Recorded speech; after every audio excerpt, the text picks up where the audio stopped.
Doing what you love is going to feed you. And then once you do what you love, you'll know, okay, this is what I love. This is what I always want to do. But you'll also see where you have room to grow. Oh, I'd like to learn that. Okay. But what you want to be fed first. That's when, and then you want dessert. For me, business is dessert.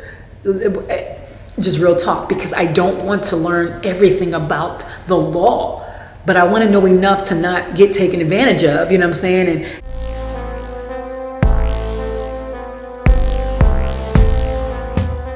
what's up, guys? It's your girl Phoenix Novell, and thank you for tuning into another episode of The Write Hustle. This is a requested video, and it is titled, How to Tap Into Your Creativity. I love when you guys send me your requests, your ideas, and you leave your comments. It makes me so happy because I feel like you're watching and engaging. And I also feel like I'm giving you something that you will find valuable. So please keep them coming, okay? If you have any topic ideas, any questions, any comments, feel free. I'm very interactive. I have a personality where I can make videos all day long and kind of like shoot out all this content, but I definitely do want to talk about things that you guys want to know. Now, let's get into this. First of all, listen, when it comes to creativity, I understand that everybody is not necessarily bursting with it to the same degree. You got some people who are very good at math and focused on business and you know what I like to call the stable kind of absolutes, if you will, with a quotation, because it's just like, okay, this and this equals this, whether I'm happy or sad, this and this equals this. It's very direct. It doesn't take much effort or thought to work in those kind of fields and to do those kind of jobs.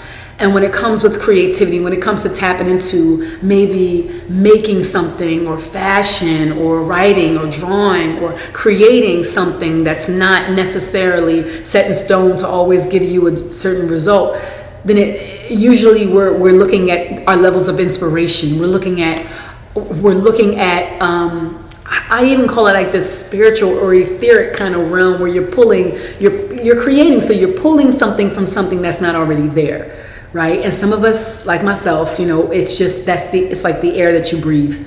Literally, I sleep with now it's my phone, but I used to sleep with a tape recorder not far away from me, because I would literally almost feel like I was channeling information from my dreams. And I was so afraid to lose it, because I'm like, where is this coming from?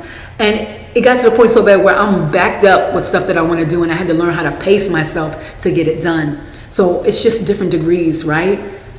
But I think everybody has the ability to tap into it. It just depends on some things. Even with me, I'm gonna say this, okay? It's not always the same level of motivation. So I'll get an idea to create something, and I'm gonna use this as an example, right? This is one of my original products. It's a part of my, what do I call it? It's one of my abundance throw pillows, okay? And it's called Vibe High. And I was inspired to make these because I was inspired to make an art collection. And I thought, I want to create something that is very positive, but also people don't just have to look at it on their wall. I want it to be something that they can actually use. I got the idea, Vibe High, from a friend of mine who was always saying that term, right? But the part where I actually had to bring it into existence and materialize it, my inspiration and motivation died down as it was becoming closer and closer to the material plane, because it was not just, the spirit can't just create the material on its own. You actually need the resources, you need the information, you need other people, you need to know how to get it done. And I thought this was a really cool video because it lets you understand that neither one of them moves by themselves. So don't think just because you don't have a whole lot of creativity to begin with, or you have these ideas but you don't really know, you don't have the inspiration to materialize them, or you don't believe that if you do they will be successful, because it's not something that's an absolute, right? The thing about it is that I feel like we need each other. I need people who are more absolute minded. I'll say left-brained, right? I think I'm more right-brained because I'm so creative. I think I got that right. But when it comes to numbers, when it comes to business, when it comes to actually understanding that 1 + 1 = 2, I have a friend who is a Virgo rising. Man, when I tell you, she always undercuts. She underestimates. She's very aware of how it's better to assume you have less than to assume you have more. I am naturally wired to always, and I'm a Sag, to believe I have more than I have. I always think I have more time than I have. Always think I have more money than I have. Always think I have more talent than I have. Whatever it is, I always think that I have more than I have. And it's helped me more than it's hurt me. But when it came to me actually turning what I love to do, my creativity, into a business, it has not helped me in any way at all. What has helped me was to underestimate, because I'm always pleasantly surprised when I have more than I thought I was going to have, because now I'm not in a place of lack. So for those of you who don't really think of themselves as creatively driven, or they're not really motivated to take something out of nothing and bring it into existence, like I said, it's best for you to pair up with somebody who's more geared that way, because we have strengths and we have weaknesses, and like I said, I had to learn my strengths in order to understand my weaknesses. I did what I was naturally compelled to do, which is create. For me to learn how I have to understand the business side of that creation. Okay, it's one thing for you to create and put it all around your wall, your walls, and let it decorate your place and do it for friends for free or birthday gifts.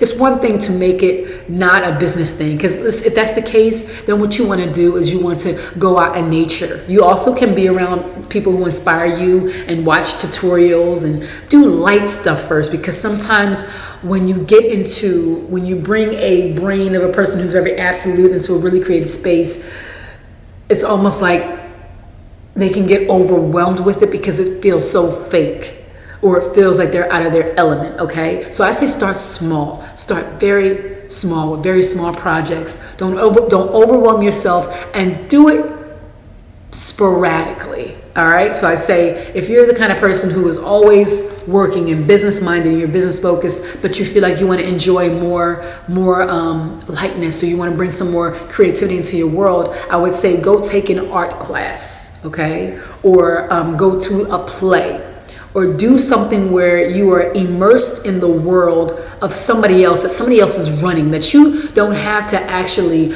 go out and get all these materials yourself, or get an art studio, or you don't have to go join a drama class. You need to first start small. Your level of involvement and commitment needs to be small enough so that if you feel like this isn't the necessarily outlet for your creativity, you're not so invested.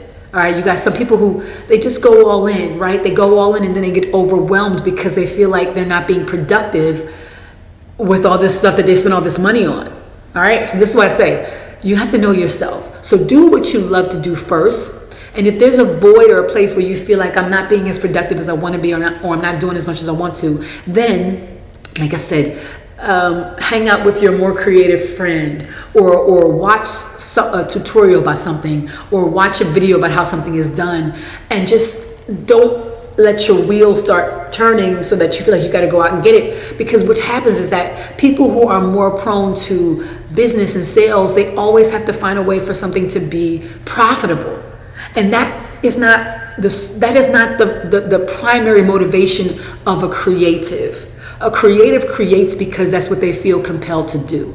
All right? Just like a business-minded person feels like compelled to do business, and they know it. They get it because their brain is wired to do it. It excites them.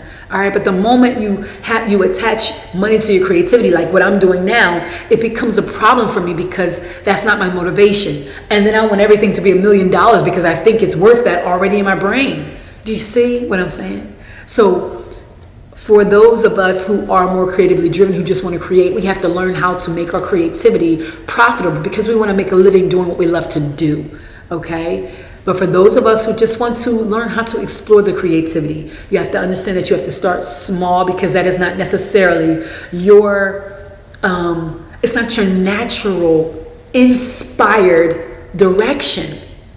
And what happens when motivation, is that the right way? What happens when inspiration is not there? That's when you need to be motivated. And when you need to be motivated, it's coming from the outside. It's like somebody's pushing you. But what happens when there's nobody in back of you to push you? Then you're stagnant. So that's why I say start small. Because when you start small, as somebody who's not necessarily like, oh my God, I have this idea, oh my God, then you have less to lose, and you're not feeling guilt-ridden if you decide to pivot midway and realize this is not what you want to do, right? So it's little investment in the beginning, and then as you start to see that you have an interest in this field, then you start to increase a little bit more. You start to spend more time doing this. You start to understand, okay, yeah, this is what I like to do, right? And so that's my advice for people who are trying to understand how to tap into their creativity. See what you like, right? Do what you love, but see what you like. What you're kind of do you like art? Do you like a certain sport? Do you like a certain do you like to watch plays? Do you like to when you watch a movie, are you looking at how the video is edited, right? Do you like to listen to classical music?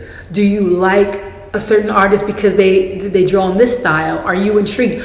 Feel what you are inspired to do, because the inspiration is what keeps you consistent through the mood changes, all right? Through the daily happenings.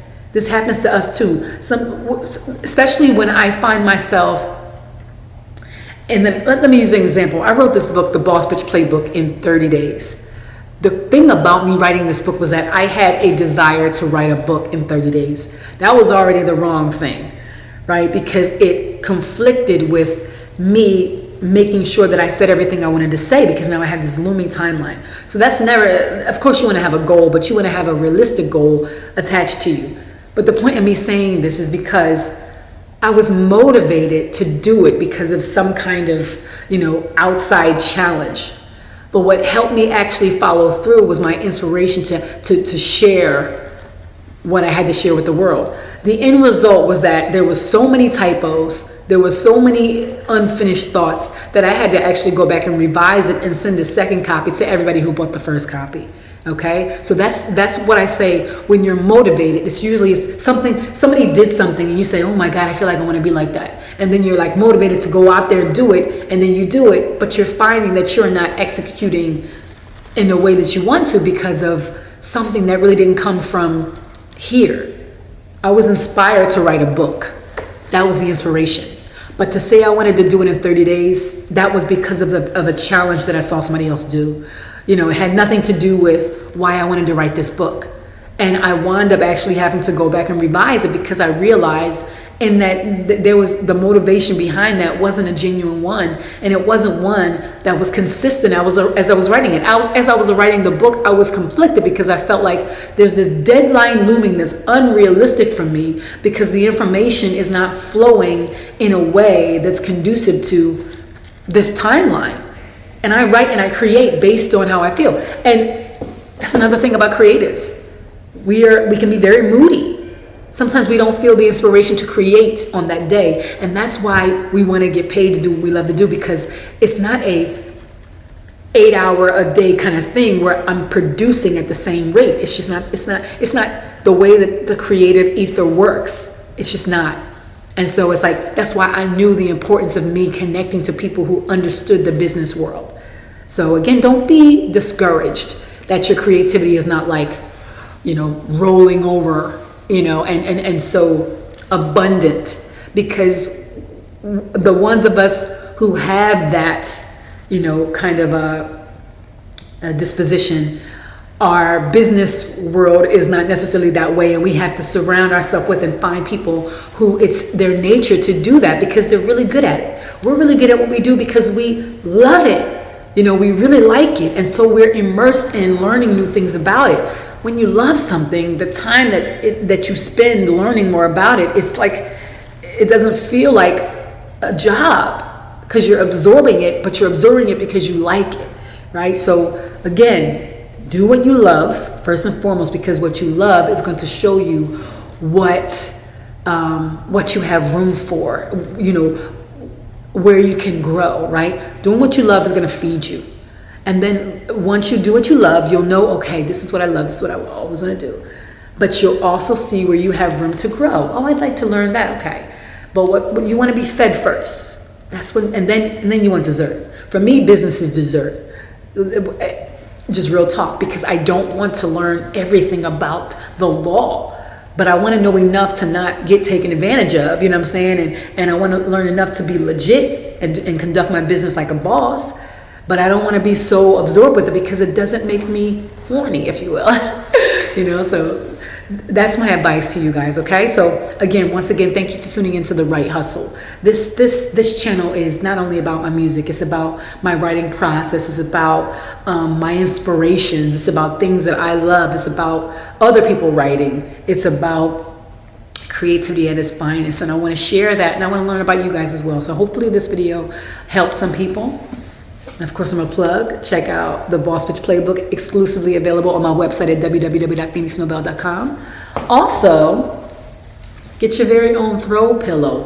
Why can I not think about these are sold individually as well as in a trio.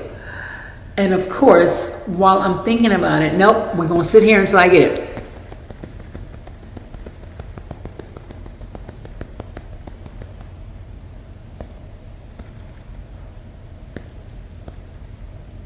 Mindful. Oh, look at me. My brain cells, they came together. The mindful mix or the mindful trio. I have this one, which is called Vibe High. And on the very back, it says, what does it say? Vibe High or Excuse Yourself. I have this one. I also have one that's called the Abundance Throw. It's so cute. It's like orange, red, and yellow. And I have the Happy, Healthy, Wealthy one. These are all prints of my original artwork. That's my very first art collection called Living on Purpose. Guys, thank you so much for everything. I love that you guys tune in to me. And until next time, I will see you. Stay blessed, stay positive, and stay productive. Peace.